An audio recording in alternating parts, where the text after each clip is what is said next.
오늘 우리는 요한복음 16장 16절로 33절을 봉독했습니다.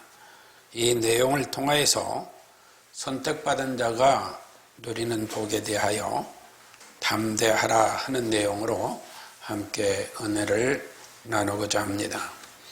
우리는 성경을 보면서 늘 생각하기를 하나님의 은혜 가운데 산다고 하면서 모든 것이 내 중심적으로 살고자 하는 그러한 마음에서 하나님의 말씀을 대하고 신앙생활을 하다가 보니까 때로는 불안하고 때로는 근심하고 때로는 불행하다는 생각들을 가질 때가 많이 있습니다. 그러나 예수님은 오늘 본문 33절에서 명확히 말씀하시기를 이것을 너희에게 이름은 너희로 내 안에서 즉 예수 그리스도 안에서 평안을 누리게 하려 함이라. 너희는 하나님의 백성으로서 그 평안의 법을 누리도록 해라 하는 말씀입니다. 그러면서 세상에서는 너희가 환난을 당하나 담대하라 내가 세상을 이겼노라 라고 말씀하십니다. 시간 한번 생각해 봅시다. 스스로 한번 질문해 보시고 하랍니다. 나는 행복하게 살고 있는가? 나는 행복하게 살고 있는가? 또 나는 하나님의 은혜를 얼마나 받아 누리며 살고 있는가? 나는 하나님의 은혜를 얼마나 받아 누리고 살고 있는가? 또 나는 예수 그리스도 안에서 얼마나 평안한 생활을 하고 있는가? 나는 예수 그리스도 안에서 얼마나 평안한 생을 살고 있는가 하는 질문을 한번 드려보시기 바랍니다. 한번 생각해 보십시다. 예수님께서 우리가 평안할 수 없는 것을 평안을 준다고 하셨을까? 우리가 담대할 수 없는 것을 예수님은 왜 담대하라고 했을까? 하는 의문을 가지게 될 것입니다. 그러나 우리가 성경의 기록 속에서 서신서 중에 13권의 책을 쓴 사도 바울의 생애를 보게 되면은 고난과 신고, 예수님이 말씀하신 환난과 핍박의 대명사적인 삶을 살았습니다. 그런데 그의 13권의 서신서 내용에 항상 서두에 하는 말이 있습니다. 어느 책이든 한 군데도 한 책도 빠진 내용이었습니다. 뭐냐? 너희에게 은혜와 평강이 있을지어다. 함께합니다. 너희에게 은혜와 평강이 있을지어다. 그러면은 로마서에서부터 빌레몬서까지 모든 내용의 13권의 서신서를 쓰면서 사도 바울이 과연 우리가 보기에 평안했을까? 그의 생애가 우리가 생각하는 오늘날 평가하고 오늘날 사고하고 오늘날 우리가 원하는 그러한 행복과 만족과 평안의 생을 살았을까 하는 것입니다. 아닙니다. 우리 고린도후서 11장을 한번 가보세요. 고린도후서 11장 23절부터 한번 보겠습니다. 역시 제가 봉독합니다. 저희가 그리스도의 일꾼이냐? 정신없는 말을 하거니와 나는 더욱 그러하도다. 내가 수고를 넘치도록 하고 옥에 갇히기도 더 많이 하고 매도 수없이 맞고 여러 번 죽을 뻔하였으니 유대인들에게 40에 하나 감한 매를 5번 맞았으며 3번 태장으로 맞고 1번 돌로 맞고 3번 파선하는데 일주야를 기품에서 지냈으며 여러 번 여행에 강의 위험과 광도의 위험과 동족의 위험과 이방인의 위험과 시내의 위험과 광야의 위험과 바다의 위험과 거짓 형제 중에 위험을 당하고 또 수고하여 애쓰고 여러 번까지 못하고 줄이며 목마르고 여러 번 굶고 춥고 헐벗었노라. 이외의 일은 고사하고 오히려 날마다 내 속에 눌리는 일이 있으니 곧 모든 교회를 위하여 염려하는 것이라. 여러분 어떻습니까? 사도 바울이 평안했을까요?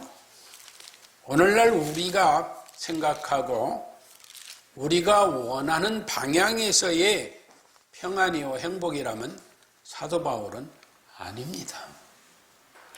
아니에요. 그러면 사도 바울뿐만인가? 아니에요. 사도들 모두가 그런 핍박을 예수님의 말씀대로 받았다는 것입니다. 그런데 그 핍박이 어떤 핍박이냐 할 때 예수님께 비유해서 21절에 여자가 해산하게 되면 그때가 이르렀으므로 근심하나. 여기서 여자가 해산한다는 것은 예수님께서 고난중의 십자가에 죽으심까지 그 모든 고난과 고통을 담아내고 있습니다. 성경 구절은 여러분들이 한번 찾아 읽어보세요. 그런가 하면은 뒤에 아이를 낳으면 세상에서 사람 난 기쁨을 인하여 그 고통을 다시 기억지 아니하느니라 라고 하셨습니다. 그러면은 아이를 낳았다는 것은 많은 주석가들이 뭐라고 얘기했느냐? 예수님의 부활 얘기를 하고 있습니다. 예수님께서 부활하심으로 제자들이 기뻐했다. 그런데 그것만이 있는 것이 아니라 예수님께서 부활하시고 제자들에게 나타나셨잖아요. 그리고 보이시는 데서 승천하십니다. 그리고 예수님께서 성령을 기다리라고 말씀하셨습니다. 그러면서 그들을 축복하고 승천하셨는데 그것까지를 다 포함한다고 볼 수가 있습니다. 따라서 여자가 해산하게 되면 때가 이르렀으므로 근심하나. 너희가 내가 죽을 때 근심하고 아파하고 슬퍼하고 또 나를 버리고 각각 제 길로 가 뿔뿔이 흩어지겠으나 내가 부활 후에 너희를 만나게 될 것이고 내가 너희를 축복하고 승천할 때에 너희는 기쁨에 충만하리라. 이 내용이 21절에 담겨져 있는 것입니다. 그런가 하면은 쭉 내려가시면서 25절로 34절에는 뭘 말씀하고 있느냐? 예수님께서 십자가에 죽으시고 아까도 말씀드린 같이 부활 승천하시지만 너희가 예수님이 당하신 해산의 고통과 같은 그런 아픔과 고통을 당하신 그 환난과 그러한 고난을 너희들도 당할 것이다. 이것은 너희는 당하는 사람도 있고 안 당할 수도 있다가 아니라 필연적으로 당하게 될 것이다. 굉장하잖아요. 그러니까 제자들은 그러한 핍박과 고난을 피할 길이 없을 것이다. 당하게 될 것이다. 우리가 사도 바울의 아픔을 그 고통을 고난을 봉독했습니다마는 사도 바울은 예수님의 그러한 말씀을 성령 하나님의 조명하심 속에 모든 것을 새겼을 겁니다. 그래서 그는 그러한 모든 고난과 고통을 기쁨으로 알았고 교회를 위하여 즉 성도들의 구원을 위하여 그는 자기 일생을 하나님 앞에 섬김으로 드렸던 것입니다. 오늘날 우리는 흔히 말합니다. 너희에게 은혜와 평강이 있을지어다 가볍게 이야기를 하죠. 그러나 과연 우리에게 그런 은혜와 평강이란 무엇인가? 나만의 행복이요? 나만의 욕망이요? 나만의 욕구를 충족시키는 것이 행복이요? 나의 평안이요? 은혜인가? 라는 것에 질문하지 아니할 수가 없습니다. 오늘 우리가 33절을 핵심으로 해서 담대하라 이렇게 제목을 했습니다마는 이 담대함 속에는 뭐가 있느냐? 내가 세상을 이겼는데 그 과정에 많은 고난이 있지만 그 고난이 이긴 것이다 라는 겁니다. 그래서 예수님은 십자가에 죽으시기 전에 이미 내가 이겼다. 즉 나는 이 세상에 온 것으로도 이긴 것이요, 이 세상의 공생애를 통하여 하나님의 언약을 다 이룬 것도 이긴 것이요, 앞으로도 너희를 위하여 모든 것을 이긴다라는 것을 말씀하고 있습니다. 그래서 예수님은 이미 내가 이겼다라고 말씀하시는 겁니다. 그러므로 오늘 예수 그리스도께서 십자가의 죽으심으로 구속의 성취, 즉 우리가 죄사함을 받았다고 고백하는 우리는 우리 자신이 하나님과 죄로 인하여 막혔던 담을 예수 그리스도에 인하여 허물으시고 하나님과 화목을 이루게 하여 주셨다는 것을 믿는다면 우리는 이제는 그 구원의 복을 누리며 살아가는 우리가 되어져야 될 줄로 믿습니다. 따라서 제자들이 예수님의 그 말씀을 듣고도 정작 예수님의 말씀대로, 오늘 본문의 말씀대로 예수님이 십자가에 못 박히실 때 제자들은 각각 뿔뿔이 흩어졌습니다.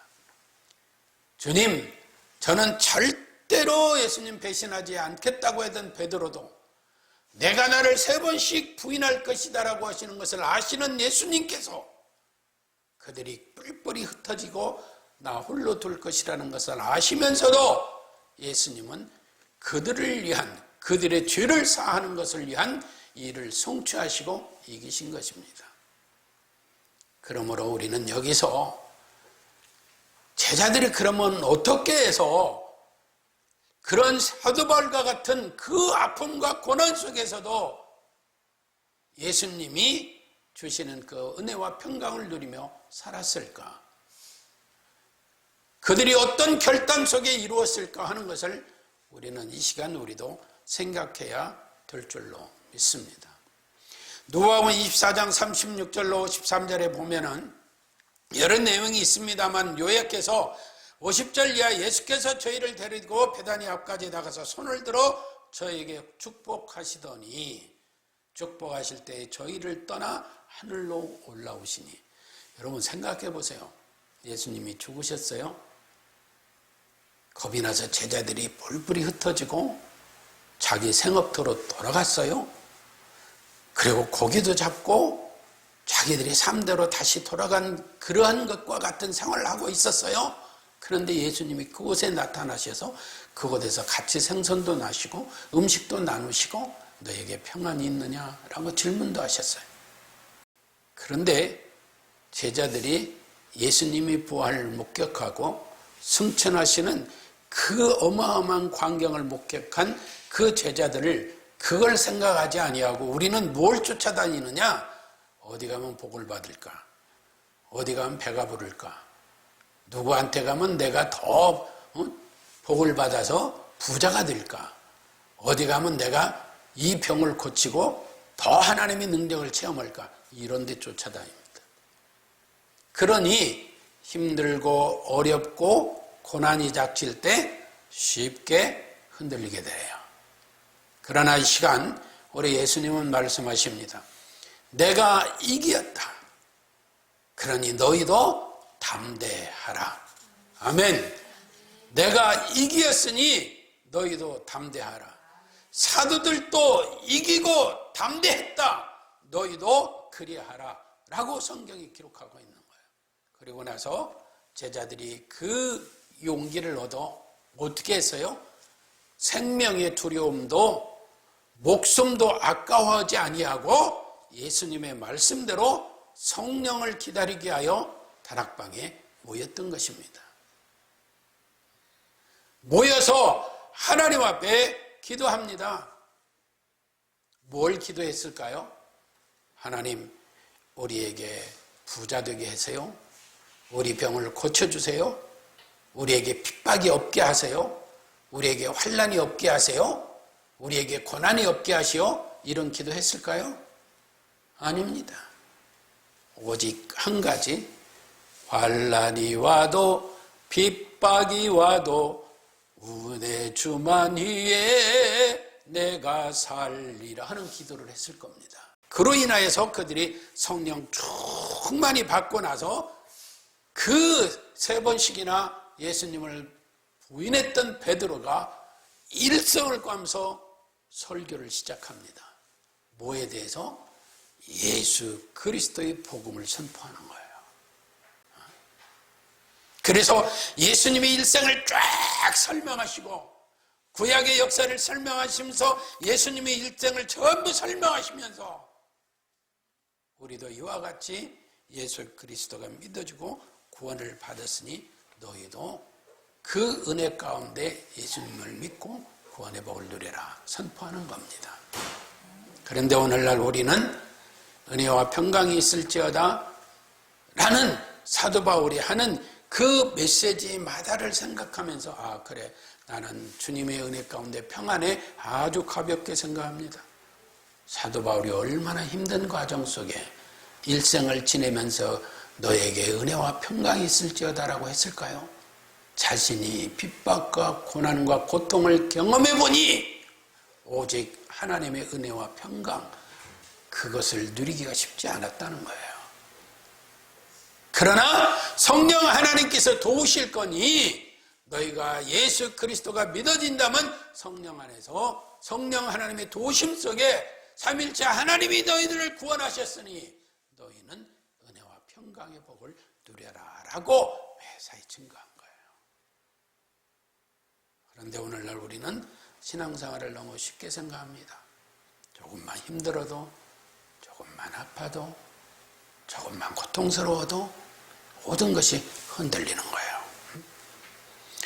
또한 23절에서 우리 예수님께서 이상한 말씀을 하시는 것 같아요. 뭐라고 하느냐? 그날에는 너희가 아무것도 내게 묻지 아니하리. 내가 진실로 너희에게 이르노니 너희가 무엇이든지 아버지께 구하는 것을 내 이름으로 주시리라 했어요. 내 이름으로 주시. 그러니까 우리는 이런 내용을 기도는 만사형통이야 이렇게 생각해요. 아니에요. 기도 만사형통은 하나님이 이루시는 거지 우리의 욕망 속에 드려지는 기도가 있다면 그것은 형통함이 아니에요. 형통함. 또한 26절에 내가 너희를 위하여 아버지께 구하겠다 하는 것이 아니니 이게 무슨 말일까요? 아니 지금도 중보하시는 예수님께서 너희를 위해 아버지께 구하는 것이 아니라